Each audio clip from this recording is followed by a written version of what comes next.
Hi, நான் உங்கள் விமல் சுபு.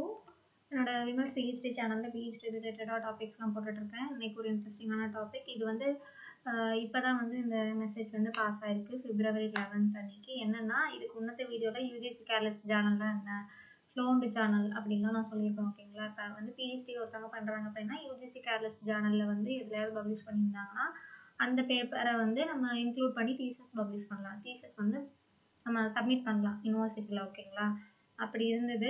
அதாவது யூஜிசி கேர்லிஸ்ட் ஜேர்னல்னா வந்து கொஞ்சம் கிரெடிட் அதிகம். ஓகேங்களா? நார்மல் ஜேர்னலை விட அதில் வந்து பப்ளிஷ் பண்ணால் கொஞ்சம் வேல்யூ அதிகம் அப்படின்னு சொல்லிட்டு நம்ம இந்தியாவில் வந்துட்டு யூஜிசி கேர்லிஸ்ட் ஜேர்னல்னு இருந்தது. ஓகேங்களா? குரூப் 1 குரூப் 2 ஜேர்னல்ஸ்னு இருந்தது. இப்போ வந்து யூஜிசி அவங்க வந்து என்ன அனௌன்ஸ் பண்ணியிருக்காங்க அப்படின்னா, அவங்களோட இந்த நியூஸில் வந்து என்ன சொல்லியிருக்காங்க அப்படின்னா, இந்த சர்க்குலரில் வந்து இந்த மாதிரி வந்து அக்டோபர் மந்த்து, அதாவது 3வது நாள் 3rd October 2024 வந்து 584வது மீட்டிங் நடந்ததாமா. அந்த மீட்டிங்கோட அடிப்படையில் வந்து என்ன சொல்கிறாங்கன்னா, யூஜிசி கேர்லிஸ்ட் ஜேர்னல்ஸை வந்து அவங்க வந்து அதாவது டிஸ்கண்டினியூ பண்ணுறாங்களாமா. ஓகேவா? அதாவது டைப் இருக்கும். இப்போ யூஜிசியில் வந்து ஒரு லைசன்ஸ் மாதிரி ஒரு இது வாங்கி வச்சுருக்காங்கன்னு வச்சுக்கோங்களேன், கிரெடிட் வாங்கி வச்சுருக்காங்க. அதை வந்து யூஸ் பண்ணி அவங்க பப்ளிஷ் பண்ணுவாங்க. ஸோ அவங்களே யூஜிசி கேர்லிஸ்ட் ஜேர்னல் அப்படின்னு நிறைய பேர் இருப்பாங்கல்ல, இப்போ அதை வந்து டிஸ்கண்டினியூ பண்ணுறாங்க. இந்த மாதிரி இல்லை அப்படின்னா அந்த ஜேர்னல்ஸ்லாம் வந்து இனி யூஜிசி கேர்லிஸ்ட்டில் வராது. ஓகேங்களா? ஸோ அதனால் வந்து எந்த மாதிரி ஜேர்னல்ஸ்லாம் வைக்கலாம், ஜேர்னல்ஸ்க்கு எந்த மாதிரி ஒரு ஃப்ரேம் இருக்கணும் அப்படின்னு சொல்லி சஜஷன் வந்து நம்மளேவே கொடுக்க சொல்கிறாங்க. ஓகேங்களா? ஆஸ் அ ரிசர்ச்சராக, ஒரு ஃபேக்கல்ட்டி மெம்பராக, ஒரு கைடாக, ஒரு சூப்பர்வைசராக, ரிசர்ச் சூப்பர்வைசராக நம்மளே வந்து ஃப்ரேம் வந்து செட் பண்ண சொல்கிறாங்க.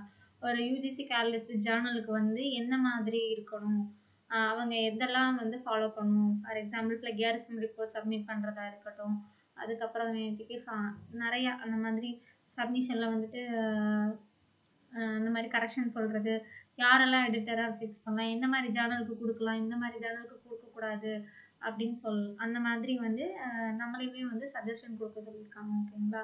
ஸோ இந்த நியூஸ் வந்து இப்போ வந்திருக்கு. இப்போ நீங்களுமே வந்து எந்தெந்த ஜேர்னல் நீங்கள் இப்போ சஜஸ்ட் பண்ணுறீங்க, இந்த ஜேர்னல் வந்து யூஜிசி கேர்லிஸ்ட்டில் இருக்கலாம் அப்படின்னு ஒரு ஜேர்னல் நீங்கள் சஜஸ்ட் பண்ணுறீங்கன்னா அதுக்கு வேலிடான ஒரு ரீசன் ப்ளஸ் இந்த மாதிரிலாம் ஜேர்னல் கைட்லைன்ஸ் வந்து ஃபாலோ பண்ணணும் அப்படின்னு சொல்லிட்டு வேணுமோ அதை வந்து நீங்கள் இந்த மெயில் ஐடிக்கு வந்து சென்ட் பண்ணலாம். ஓகேங்களா? சஜஷன், உங்களோட சஜஷன், நீங்கள் ஸ்டூடெண்ட்டாவோ ஃபேக்கல்ட்டியாவோ இருக்கலாம். ஸோ அதனால் நீங்கள் உங்களுக்கு சஜஷன் வந்து இதில் வந்து சப்மிட் பண்ணலாம். இதோட சஜஷன் கைட்லைன்ஸும் வந்து கொடுத்துருக்காங்க. பட் நான் இதை மட்டும் என் வீடியோவில் இந்த பேஜ் மட்டும் இதை மட்டும் நான் உங்களுக்கு ப்ரெசென்ட் பண்ணி காட்டியிருக்கேன். ஓகேங்களா? இதுதான் மோஸ்ட்டாக சர்க்குலர் ஆகிட்டு இருக்குது. இதோட கைட்லைன்ஸ் எல்லாம் வந்து ஃபீட்பேக் இந்த மாதிரி அனுப்பலாம் அப்படிங்கிறதும் வந்து இருக்குது. பட் நான் இதை மட்டும் ஷோ பண்ணுறேன். ஓகேங்களா? ஒரு ஜேர்னலுக்கு இந்த மாதிரி எல்லாம் வந்து ஃப்ரேம் இருக்கணும் அப்படின்னு உங்கள் மனசில் என்னென்ன உங்களுக்கு தோணும்ல, அதெல்லாம் வந்து நீங்கள் இந்த ஃபீட்பேக் மெயில் ஐடிக்கு வந்து நீங்கள் உங்கள் ஃபீட்பேக் வந்து சென்ட் பண்ணலாம். ஓகேங்களா? தேங்க்யூ ஃபார் வாட்சிங்.